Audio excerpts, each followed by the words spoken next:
Saksi ahli digital forensik Adi Setia menjelaskan tentang barang bukti digital berupa hard disk eksternal dan flash disk yang diduga digunakan untuk menyimpan rekaman CCTV. Dari keterangan saksi ahli terdapat data pemindahan dokumen di hard disk eksternal. Barang bukti berupa satu unit hard disk merek Western Digital serial number WX41A79HL102 warna hitam. Warna hitam ya. Tertampil di layar.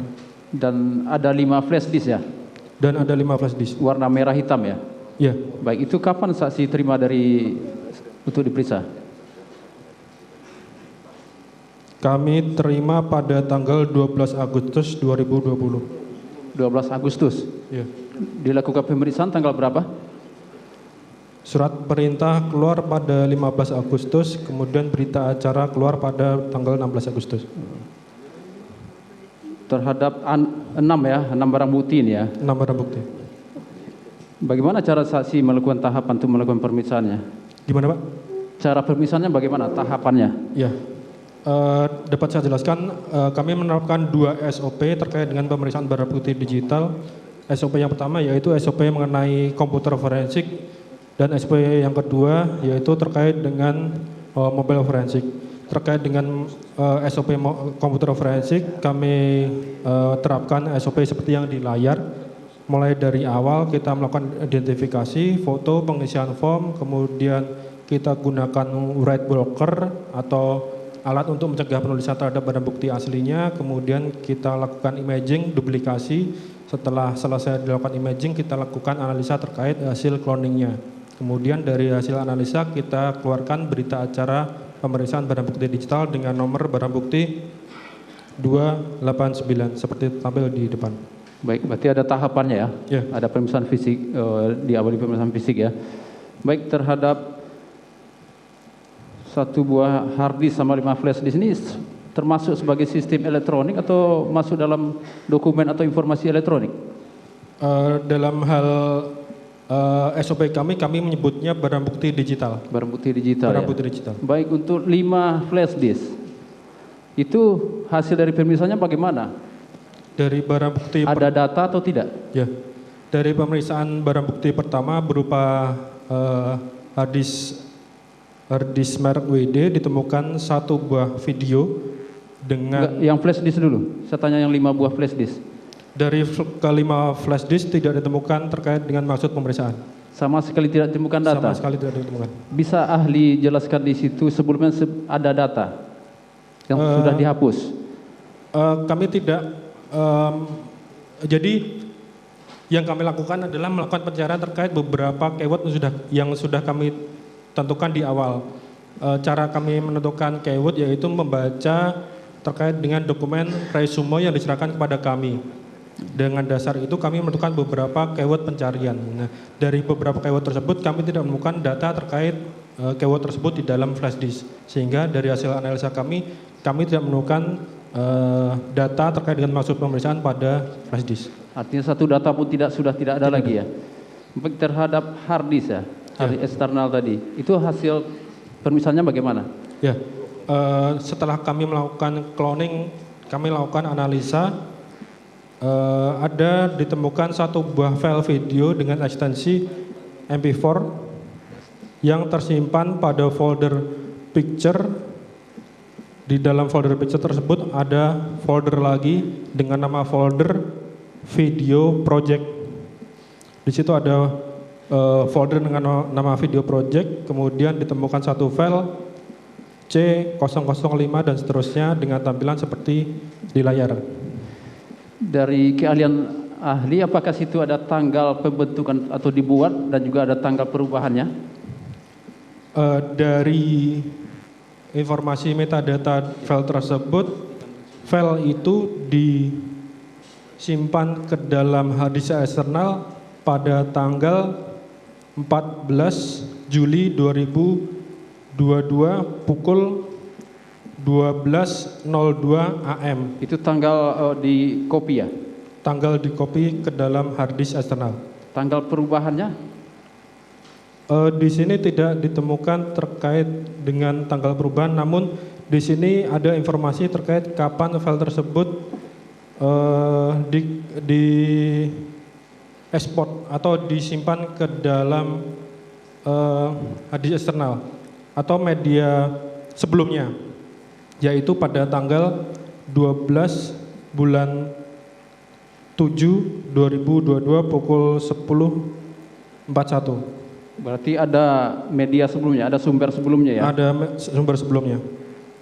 Seperti di copy gitu ya? Ya. Dari sumber sebelumnya? Jadi saya dapat jelaskan pada tanggal yang sama juga ditemukan pengkopian sebanyak 2.831 item file yang dikopi dalam rentang waktu sekitar 7 menit dimulai pada tanggal 13 bulan 7 pukul 11.59 dan selesai pada tanggal 14 bulan 7 pukul 12.06.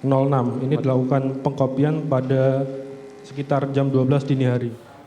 Jaksa penuntut umum meminta pendapat saksi ahli kriminologi Muhammad Mustafa mengenai klaim terdakwa Putri Chandrawati mengalami pemerkosaan oleh korban Yosua Huta Barat. Berikut jawaban saksi berdasarkan keahliannya sebagai kriminolog Universitas Indonesia. Saudara ahli, mohon maaf. Ada suatu peristiwa, saya akan menjelaskan bahwa dalam satu rumah itu ada 4 orang. Rumah itu 2 tingkat. Satu majikan di lantai 2 dan 2 orang ART di lantai dasar. Kemudian ada satu ajudannya itu naik ke lantai 2. Ajudan ini sudah lama bekerja dengan majikan tersebut. Ajudan ini termasuk orang yang dipercaya oleh majikan tersebut. Di rumah kecil itu, kemudian ajudan tersebut melakukan alleged-nya perkosaan terhadap majikan itu dengan kondisi katanya sedang lemah. Apakah pada saat seorang ajudan itu melakukan perkosaan, dia dari sudut kriminologi memikirkan resiko-resiko dan resiko-resiko apa saja yang dipertimbangkan dan apakah itu memungkinkan dengan kondisi relasi kuasa, kemudian dari kondisi rumah, dengan kondisi orang-orang yang ada di sekitar. Demikian, mohon dijelaskan. Oke, setiap orang akan bertingkah laku selalu memperhitungkan risiko. Yang kemudian dalam sosiologi disebut definisi terhadap situasi. Apa yang saya akan lakukan? Apakah risikonya besar atau risikonya tidak besar? Dan kemungkinan bawahan untuk melakukan tindakan yang berisiko tinggi itu kecil. Ya, kecuali dia sanggup menerima risiko. Jadi ada juga orang yang kemudian ya apa saja yang saya hadapi. Jadi tergantung sekali pada individu tersebut ketika melakukan apa yang disebut tadi sebagai definisi terhadap situasi. Apapun. Dari data-data empiris yang saudara ahli punyai, itu pernah tidak kejadian itu terjadi? Bisa terjadi, tapi persentasenya kecil. Sangat kecil. Kecil. Biasanya apa yang benar-benar mendorong orang ini, misalkan si ajudan ini, untuk melakukan perkosaan? Apakah mabuk, ataukah ada obat-obatan, atau bisa nggak dalam keadaan sadar, dalam keadaan waras, itu tiba-tiba tanpa latar belakang melakukan perkosaan? Ya, penelitian tentang perkosaan pada umumnya pelaku menganggap korbannya itu memang mudah diajak melakukan hubungan seksual dan tidak dia akan menerima. Dan cukup banyak juga ketika melakukan perkosaan tadi di dalam pengaruh alkohol gitu ya. Dan itu kasusnya nggak terlalu besar sih sebetulnya ya.